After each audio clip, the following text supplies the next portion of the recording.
एक छोटे से गांव धर्मपुर में रहता था एक गरीब लेकिन ईमानदार किसान मोहन। उसके पास न कोई बड़ी जमीन थी, न पैसा और न ही कोई सहारा। बस था तो केवल उसका पसीना, उसकी मेहनत और उसके मन में बसी ईमानदारी। लेकिन किस्मत जैसे उससे रूठ गई थी।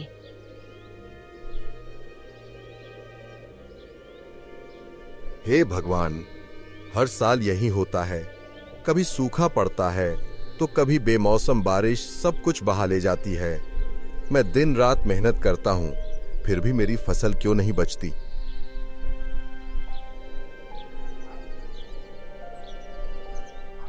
लेकिन मैं हार नहीं मानूंगा। जब तक मेरे हाथों में जान है तब तक मेहनत करता रहूंगा। गरीबी मुझे तोड़ नहीं सकती। थका हारा मोहन अपने टूटे फूटे झोपड़े में लौट आया। उसकी देह थक चुकी थी, लेकिन उसकी आत्मा अब भी संघर्ष कर रही थी।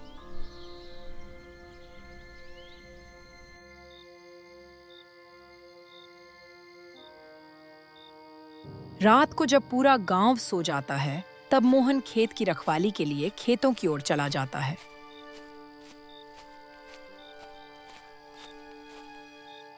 रखवाली करते करते मोहन की आंख लग जाती है।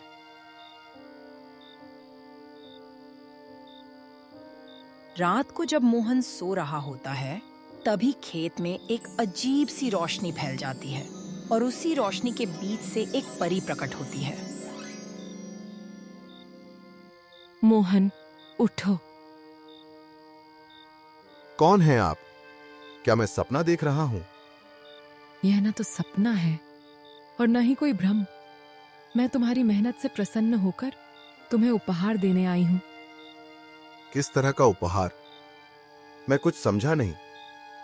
मैंने देखा है कि तुम बहुत मेहनत करते हो, पर तुम्हारी फसल उतना फल नहीं देती। इसीलिए मैं तुम्हें ये 7 बीज देती हूं। लेकिन ये तो 7 साधारण बीज हैं। इनसे क्या होगा? नहीं, ये जादुई बीज है। पर याद रखना मोहन, ये बीज बिना मेहनत के काम नहीं करेंगे।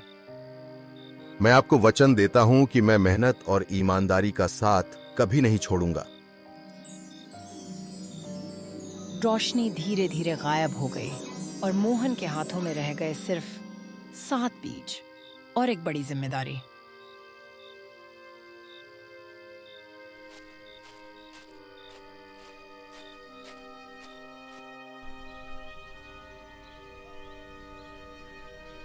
अगले दिन मोहन जादुई बीज लेकर खेत की ओर जाता है। सबसे पहले वह पूरे मन से खेत तैयार करता है।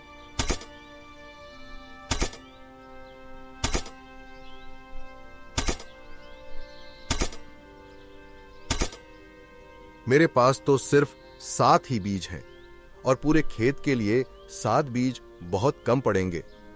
एक काम करता हूं, एक ही बीज लगाता हूं और देखता हूं क्या होता है। मोहन पूरे खेत में एक बीज लगा देता है।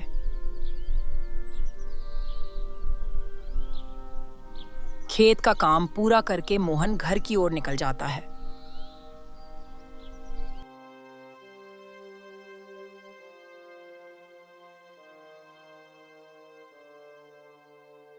अचानक गांव में तेज बारिश शुरू हो जाती है, जिससे फसलों पर बुरा असर पड़ता है।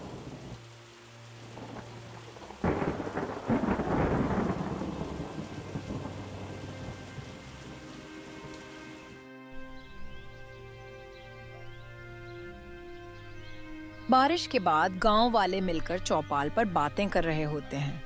उसी दौरान मोहन भी वहां आ जाता है। अरे मोहन, आओ आओ। सब ठीक चल रहा है? बारिश के कारण फसलों को काफी नुकसान पहुंचा है। हाँ, मैंने भी देखा है। नुकसान तो हुआ है।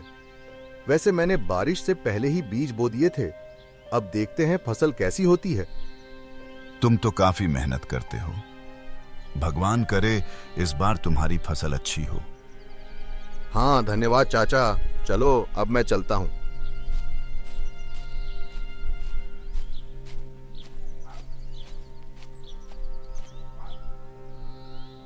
कुछ दिन बीत जाते हैं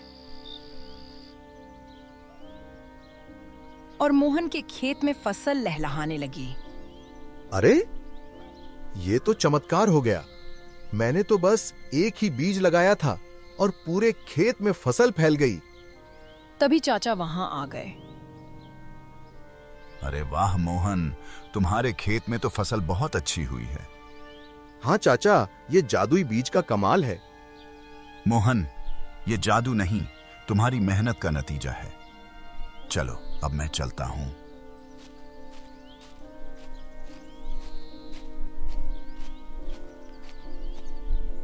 गांव में लोग मोहन की फसल की बातें करने लगे। अरे तुमने सुना क्या? मोहन की फसल इस बार बहुत अच्छी हुई है। हाँ, पता नहीं कैसे, बस उसी की फसल इतनी बढ़िया हुई है। ऐसा लगता है जैसे उसने कोई जादुई बीज इस्तेमाल किए हों जिन पर मौसम का भी कोई असर नहीं पड़ा। ये सारी बातें गांव का आलसी सेठ सुन लेता है। क्या सच में मोहन की फसल इतनी अच्छी हुई है? एक बार जाकर देखता हूं।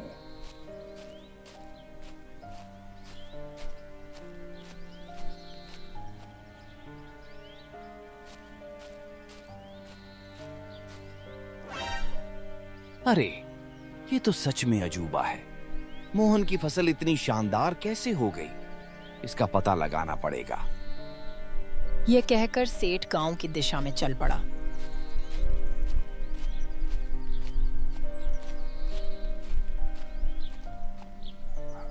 अरे चाचा, कैसे हो और खेती कैसी चल रही है? अरे सेठ, क्या बताऊं, हर साल की तरह इस बार भी फसल कम ही हुई है। पर मैंने तो सुना है कि गांव में फसल अच्छी हुई है और मोहन का खेत भी पूरा भरा हुआ है। हाँ, मोहन के खेत में तो फसल बहुत अच्छी हुई है। वो कह रहा था कि ये सब जादुई बीज का कमाल है। ओह अच्छा चाचा, ठीक है, अब मैं चलता हूं। इसका मतलब मोहन के पास सच में कोई जादुई बीज है जिससे उसकी फसल इतनी अच्छी हुई है। अगर वो बीज एक बार मेरे हाथ लग जाए तो बिना मेहनत के ही खूब पैसा बनाया जा सकता है।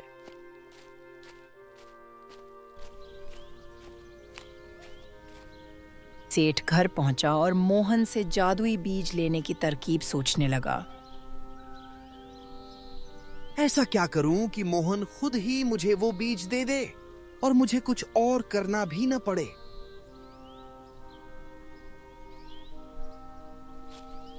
तभी सेठ ने अपने एक गरीब मजदूर नौकर को बुलाया।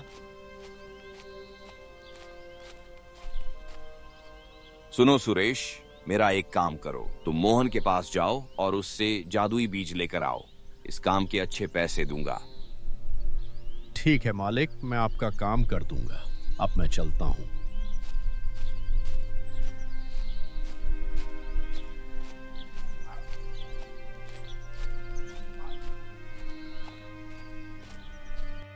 अरे मोहन भाई, कैसे हो? अरे आओ आओ सुरेश, कैसे आना हुआ? क्या बताऊं मोहन, इस बार फसल ज्यादा नहीं हुई और खर्चे बढ़ते ही जा रहे हैं। सोचा आपसे बीज ले लूं ताकि मेरी फसल भी अच्छी हो जाए। हाँ सुरेश, बीज तो मैं दे दूंगा, लेकिन इन्हें मेहनत से लगाना, तभी फसल अच्छी होगी। अरे ये तो सिर्फ एक ही बीज है। तुम बस इस एक बीज को अपने खेत में लगा दो, फसल हो जाएगी। ठीक है, आप कह रहे हैं तो मैं मान लेता हूं। चलो अब मैं चलता हूं।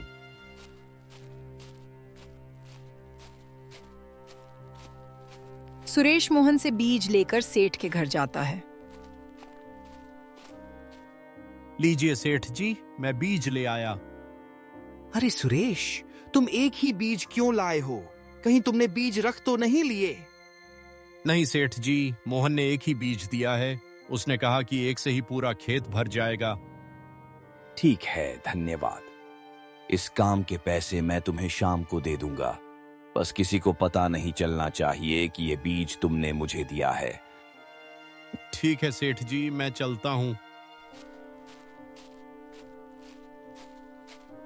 अगले दिन सेठ जादुई बीज लेकर अपने खेत में जाता है। सेठ खेत में जादुई बीज बो देता है।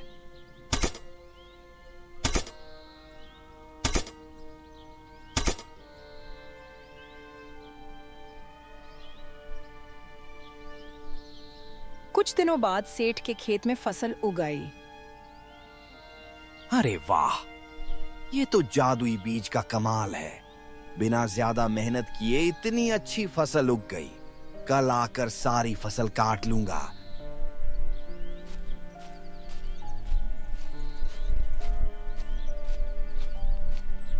मोहन और चाचा सेठ के खेत से होकर गुजर रहे होते हैं। अरे मोहन, सेठ के यहाँ इतनी अच्छी फसल कैसे हो गई, वो भी अचानक?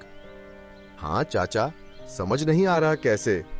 मैंने तो किसी को जादुई बीज भी नहीं दिया। अरे हाँ, पर मैंने सुरेश को बीज दिया था। हाँ, और सेठ भी जादुई बीज के बारे में पूछ रहा था। सुरेश तो उसी के यहाँ काम करता है ना। तो इसका मतलब सेठ ने ही जादुई बीज लगाया है। ठीक है, कोई बात नहीं। ये बीज बिना मेहनत के फल नहीं देता। इतना कहकर दोनों वहां से चले जाते हैं।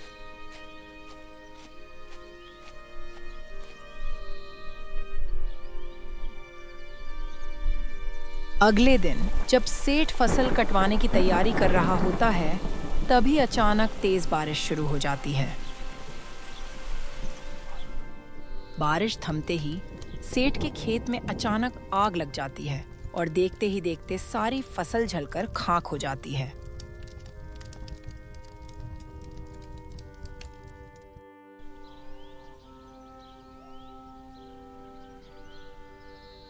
अरे ये कैसे हो गया?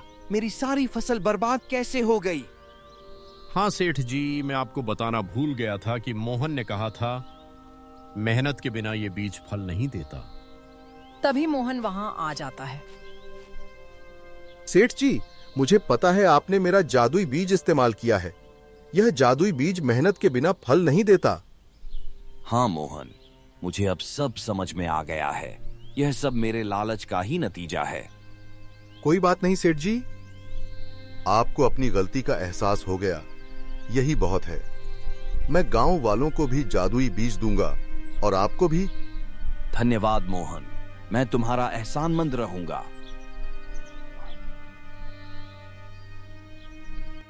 और इस तरह गांव के लोग फिर से खुशहाली से रहने लगे।